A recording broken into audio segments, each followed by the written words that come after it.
What is up, you guys? Welcome back to another one. If you are new to the channel, I am Gold Pony, and today it has been a long day already. Woke up at the crack of dawn, not even the crack of dawn, 4:30 a.m. Drove to Cervini's in New Jersey, stopped there, they took off the rear valises, and I told you guys about that before. I actually just borrowed them. They were a prototype. They're gonna now put them into production. So I know everyone has been asking about them. They are now fully going into production for all of you guys to purchase. But that is not what this video is about today. It has been officially 1 year since I've purchased Stangosaurus at this point, so feel free to put it in the comment section, a little happy birthday for Stangosaurus. But today, having said that, I am here for my annual inspection. That is one of those things we have to do here in Pennsylvania.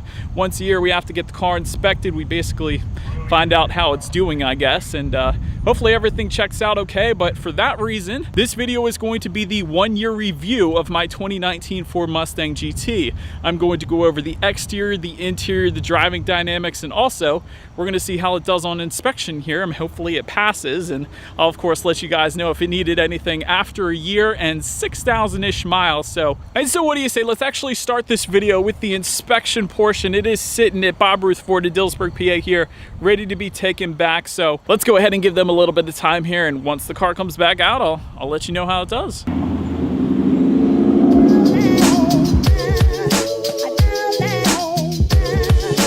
All right, you guys, so inspection is done as expected. After 1 year of ownership and 6,000 miles, everything has come back squeaky clean. Not a single thing needs updated or replaced or fixed or anything like that. So 1 year down, perfect record. Now I got my inspection good for another year, so until next year. But let's go ahead and jump into the exterior portion of this review. And so if you guys remember, the one thing, actually two things, as far as fitment goes, there was a little bit of a gap on this side of the headlight, and honestly that kind of doesn't bother me anymore. So not a big deal. It's just from, you know, reviewing other cars, a lot of other manufacturers don't have it, but you really can't really notice it all that much. I think that was just me being picky. The one major thing was the hood. The hood on this side actually didn't line up with the front part of the fender there, but again, that problem has been alleviated. I do now have a Cervini hood anyways, so that has kind of fixed that problem for me. But talking to other Mustang owners, most other Mustangs didn't have it. I would probably say like maybe 10 to 20% of them did. Mine did. So like I said, that has been fixed now, so not a big deal. But other than that, definitely love the look of the Mustang. Going around to the side a little bit, one of the best parts about the Mustang, comparatively speaking to like the Camaro and the Challenger, is Ford actually brings the back down. Whereas with the Challenger and Camaro, they kind of they leave it up a little bit. So I like the old school fastback type of design where they actually bring the back down a good bit. So that's one of the main reasons I do like the design.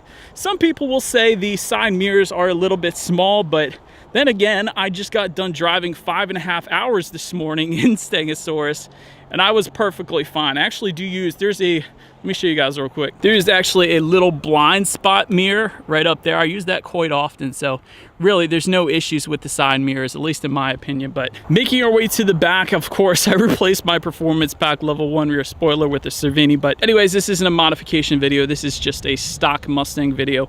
One thing I really do like are the LED sequential taillights. Let me show those to you guys real quick. It kind of makes it look like the lights are sliding from one side to the other.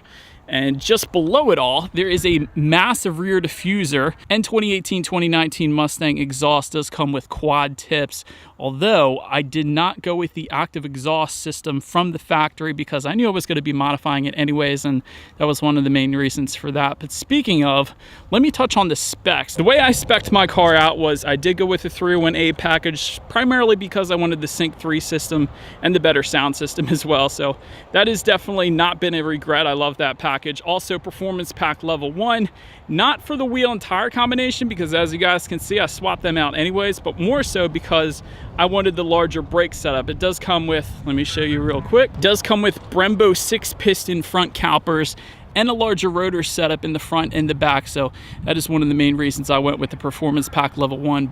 And there's going to be some other stuff like a larger radiator, a couple other suspension components, but all in all, definitely no regrets with the Performance Pack Level 1 package either. perhaps my only regret, you guys, here it is. MagneRide damping suspension, that is one thing I wish I would have gotten on this.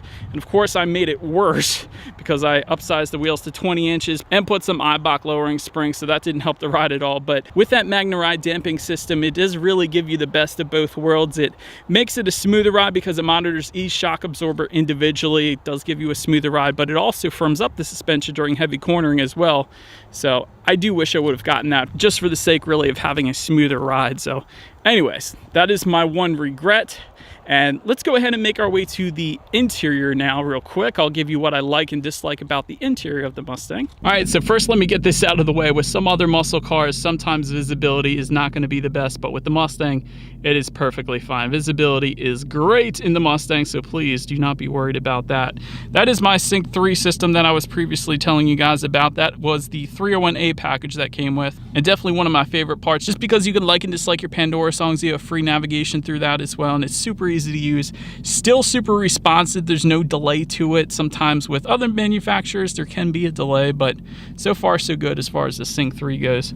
Also, like my little paddle shifters as well there, I've used them plenty of times, although if you put it in that Sport Plus driving mode, you really don't need them anyways, because that driving mode downshifts and upshifts absolutely perfectly. Also, definitely a fan of the 10-speed automatic. I was a little bit back and forth whether I wanted the 6-speed or the 10-speed, but at the time the 6-speed was having a lot of shift fork issues. I also, if I wanted to go 6-speed, I would have went with the Tremec rather than an MT82, but ultimately I am perfectly happy with the 10-speed automatic. And by the way, the 10-speed automatic is faster than the 6-speed anyways. Ford says with that 10-speed automatic performance pack level 1, the Ford Mustang GT will do 60 in 3.9 seconds. So although I haven't been able to replicate that yet, my quickest has been 4.7 on the street though. I'm sure they did it on a drag track, but still definitely a beast of a car to drive. But I will get into the performance in a little bit. I'll give you guys an exhaust clip, all that fun stuff. As far as the seats go, excuse all my stuff here, seats are actually pretty darn comfortable, I gotta admit. Like I said to you guys, I took a 2-hour and 45-minute drive to New Jersey this morning and 2.5-hour drive back. And yeah, I definitely had no issues with the seats being uncomfortable or anything like that. So definitely no issues there either. As far as the back seat goes, I don't use it. I don't think many people do use it. There isn't a whole lot of space back there for legroom, but I will say I have folded it down plenty of times to put my dog back there or some car parts or whatever. But all in all, interior quality for me, I gotta say, is just fine.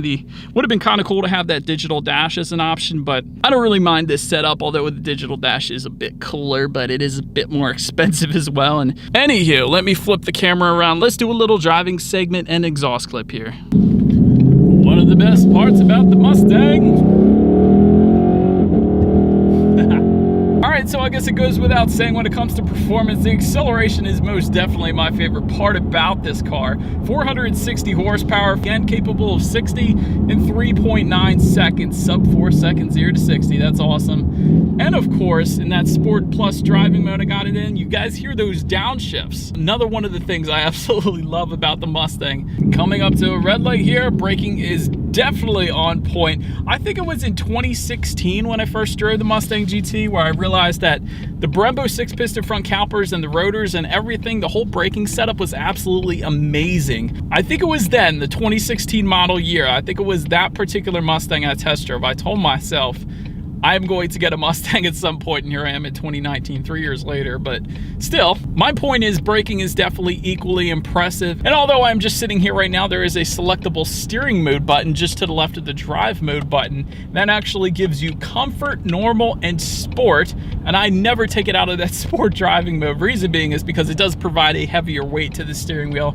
In my opinion, it points you in the direction that you want to go a little bit better. But if you weren't a fan of the heavier weighted steering wheel, you do have that comfort steering mode as well, so that's going to be there for you. But the sport is definitely where it's at when it comes to the steering feel. But again, as far as ride quality goes, it could be better with the MagneRide damping suspension. As I was saying, that is what I should have gone with. But still, I've been driving a heck of a lot this morning for hours. It is kind of one of those things where it is as expected for a car like this. However, you can get it better if you wanted it. So that's all I'm saying. If you got the money for it, spend the extra $2 grand or whatever it is and go ahead and go with that MagneRide damping suspension, because in my opinion, Mustang. I've driven Mustangs with that as well, and it is definitely worth it as far as ride quality goes, at least. And I'm sure for handling, it's going to be the same thing as it claims to be.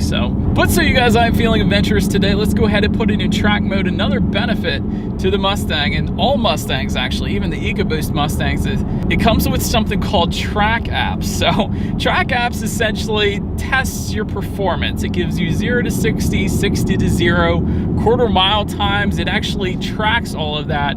So that is how I was saying previously, where the fastest time I've gone in the Mustang is 4.7 seconds. That is because that is what track apps has told me when I put it to the test. And so that, I think, is what we have to do next, you guys. Let's do a quick little 0 to 60 run here.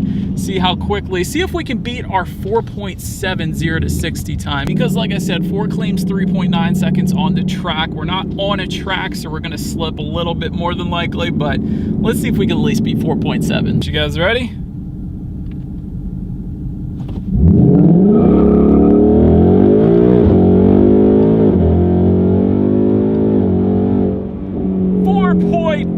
Oh my gosh.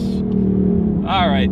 I actually tried it with the paddle shifters that time because I was told in the comment section previously that if you let the car shift, it's actually going to shift a little bit sooner than it maybe should have. So paddle shifters pulled us off in 4.8. That's actually pretty cool. But so now that we have done that, you may have heard I did slide a little bit when I first hit the gas. That is with me spinning and sliding. We still hit 60 in 4.8 seconds, so you can imagine, with the right conditions, meaning at a drag strip perhaps, we could possibly hit that 0 to 60 in 3.9 seconds, but on a street, I don't know. All right, so last thing when it comes to performance I did want to do for you guys is the exhaust clip. So let me go ahead and find my little park I always go to here. Let's do that exhaust clip. And I will say, again, I don't have the stock exhaust on the car anymore. It did sound good when I had it, but what you will be hearing is the AWE Touring Catback exhaust system if you are interested. But I always have to throw in an exhaust clip in all of my reviews, so I have to do it, sorry.